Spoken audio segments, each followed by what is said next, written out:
வந்து முன்னேறி இருக்காரு. எல்லாம் நல்லா இருக்கீங்களா? ரொம்ப நன்றி. உங்க எல்லாரையும் இந்த தேட்டரில் அது ஒரு நல்ல நிகழ்வில் சந்திக்கிறது ரொம்ப மகிழ்ச்சி. முதல்ல நான் வந்து வெற்றிமாறனுக்கும் தனுஷ் சாருக்கும் தான் நான் நன்றி சொல்லணும். அது எல்லாருக்கும் அமையுமான்னு தெரியல. அவனை ஒரு நடிகனாக அடையாளப்படுத்திய வெற்றிமாறனும் அவனுக்குள்ள ஒரு திறமை இருக்கிறங்கிறத கண்டுபிடிச்சி நீ டைரக்ஷன் கற்றுக்க, என் கூட இருந்து வேலையை கற்றுக்கன்னு சொல்லி அவனை ஒரு புள்ள மாதிரி கூடவே வச்சிருந்து அவனுக்கு இயக்கத்தை கற்றுக் கொடுத்த தனுஷ், ரெண்டு பேரும் இந்த இடத்துல ஒன்றா இருந்து அவனுக்கு இப்படி ஒரு நிகழ்ச்சி நடத்துறதுங்கிறது இது எத்தனை பேருக்கு அமையும் அப்படின்னு எனக்கு தெரியல. முதல்ல என் வாழ்நாள் நன்றியை அவங்க ரெண்டு பேருக்கு நான் தெரிவிச்சுக்கிறேன். நான் இதே தனுஷை வந்து திருடாத்திரியில் தான் முதல்ல நான் சந்தித்தேன். அப்போ அவருக்கு ஒரு 18 வயசு இருக்கும், 18 வயசு 19 வயசு தான் இருக்கும். இன்றைக்கி நான் அவரை எப்படி நம்ம எல்லாம் பார்க்குறோம் அப்படிங்கிறது இருக்குது. அன்னைக்கு இதே தனுஷ் அன்னைக்கு இருந்த சூழ்நிலையில் அன்னைக்கு காதல் கொண்டேன் படம் ரிலீஸ் ஆகலை. ஆனால் காதல் கொண்டனுடைய பர்ஃபார்மன்ஸை பார்த்துட்டு நான் அவங்க அண்ணன் டைரக்டர்கிட்ட ஃபோன் பண்ணேன். நீங்கள் ஒரு இந்திய சினிமாவுக்கு, தமிழ் சினிமாவுக்கு ஒரு மிகச்சிறந்த நடிகனை கொடுத்துருக்குறீங்கன்னு தான் நான் சொன்னேன். இதை வந்து காதல் கொண்டேனில் சொன்னேன். ஆனால் இன்னைக்கு இந்த சின்ன வயசில் இந்தியாவிலேயே 2 நேஷனல் அவார்டு வாங்கின ஒரு நடிகர்னா அது வந்து தனுஷ் மட்டும்தான். ஆனால் அன்னைக்கு வந்து அவருக்கு வந்து நிறையா மன வருத்தங்கள் இருந்துச்சு. ஏன்னா அன்னைக்கு இருந்த மீடியாக்கள், அன்னைக்கு இருந்த பத்திரிகைகள்லாம் வந்து இவரெல்லாம் எதுக்கு நடிக்க வந்தாருன்னா நிறைய கேலிகள் பேச்சுகள்லாம் பேசினாங்க. ஆனால் அன்னைக்கு நான் சொன்னேன், இதே மாதிரி சில நடிகர்கள், குறிப்பாக விஜய் போன்ற நடிகர்கள் கூட சொல்லியிருக்காங்க இந்த பத்திரிகைகள். ஆனால் அவங்களோட அட்டைப்படம் நம்ம பத்திரிகையில் வராதாங்கிற காத்துக்கிட்டு இருக்கிற காலங்கள் இன்னைக்கு நடந்துக்கிட்டு இருக்கு. இதே சூழல் நிச்சயமாக உங்களுக்கும் வரும் அப்படின்னு நான் இன்னைக்கு நம்பினேன். அவர் மேலே இருந்த அந்த திறமையின் மேலே இருந்த நம்பிக்கையில்.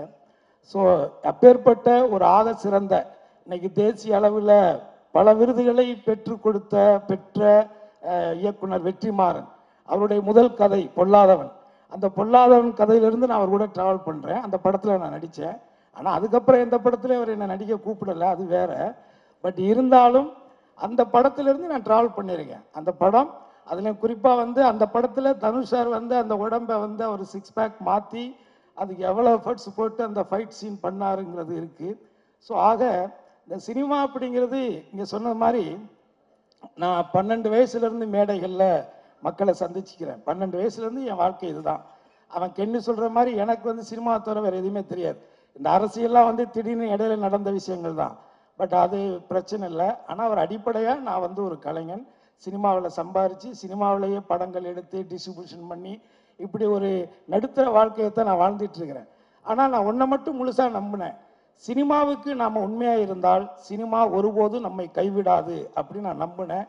அப்படி நான் வச்ச அந்த நம்பிக்கையினுடைய ஒரு நம்பிக்கை தான் என்னுடைய மகன் கென்னு நான் நினைக்கிறேன். அதே நேரத்தில் என்னுடைய மனைவிக்கு இந்த நேரத்தில் என்னுடைய நெஞ்சார்ந்த நன்றியை நான் தெரிவிச்சுக்கிறேன்.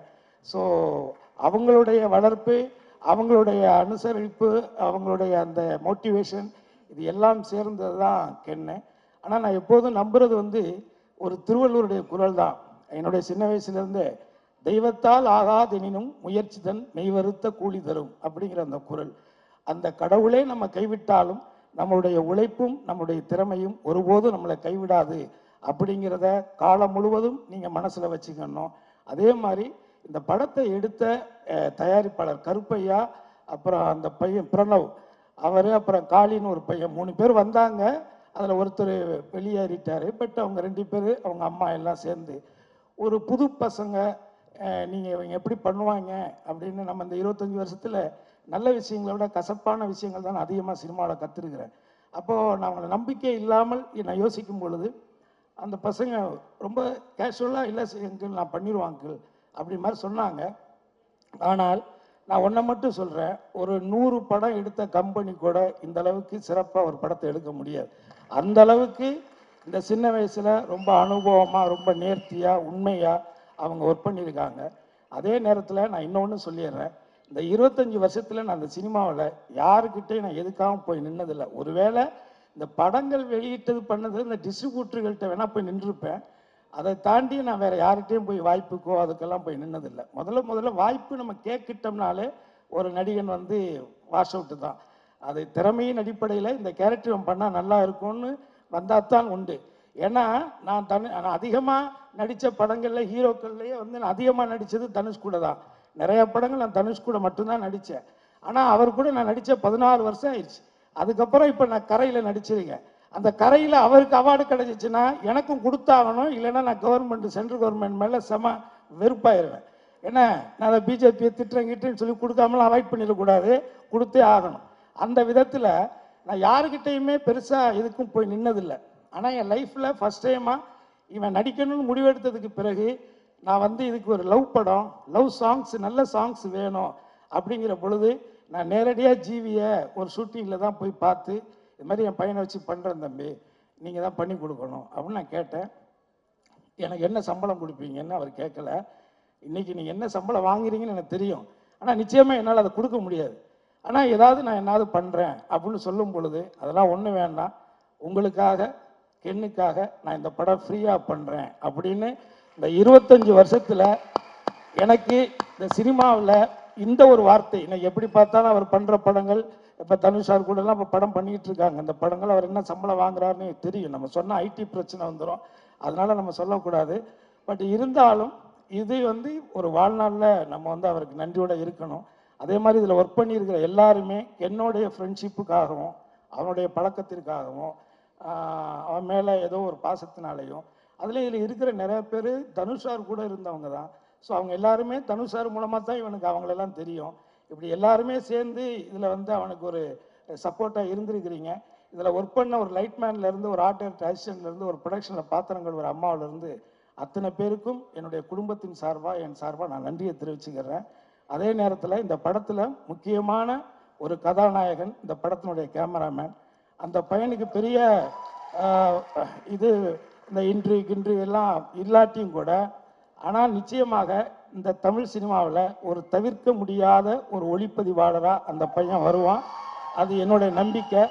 ஸோ இதில் எல்லாருக்கும் அதாவது கருப்பையா குடும்பத்தார், பிரதீப் பிரணவ்னா அவங்க அம்மா, அவங்க குடும்பத்தார், அவனுடைய வருங்கால மனைவி, இப்படி எல்லாருக்கும், பத்திரிகையாளர்கள் இங்கே கலந்துக்கிட்ட, அதே மாதிரி இந்த படத்தில் கென்னோடைய ஃப்ரெண்ட்ஸு, இவங்க தான் கிட்டத்தட்ட 2 வருஷம் இவங்க பண்ண டார்ச்சரை தாங்கின என் பொண்டாட்டிக்கு தான் எந்த அவார்டு வந்தாலும் நீங்கள் கொடுக்கணும். 2 வருஷம், ஒரு நாள் 2 நாள் கிடையாது. கதை எழுதுகிறேன், பாட்டு எழுதுகிறேன், கம்போஸ் பண்ணுறேன்னு. நம்ம வீடே வந்து ஒரு மினி ரெஸ்டாரண்ட் மாதிரி தான் இருக்கும் எப்போதுமே. 10 பேர் 15 பேர் சமைச்சு போட்டு தான் அவன் இவ்வளோ ஒல்லியாக இருக்கான். என் ஒய்ஃப் ஆக்சுவலி இதை விட ரொம்ப நல்லா குண்டாக இருந்தா. இவ்வளோ இழைச்சி போனதுக்கு காரணமே என்னென்னா இவங்க பண்ண டார்ச்சர் 2 வருஷம். பட் அவங்க எல்லாருமே இங்கே வந்திருக்காங்க. எல்லாருக்கும் என்னுடைய வாழ்த்துக்கள். சினிமா உங்கள் அம்மா எங்கள் அம்மா இல்லை, இது சினிமா. இதை மட்டும் மனசில் வச்சுக்கோங்க. அதுக்கு என்ன இருந்தாலும் அதுதான். எதையுமே தலையில் ஏற்றிக்காதீங்க.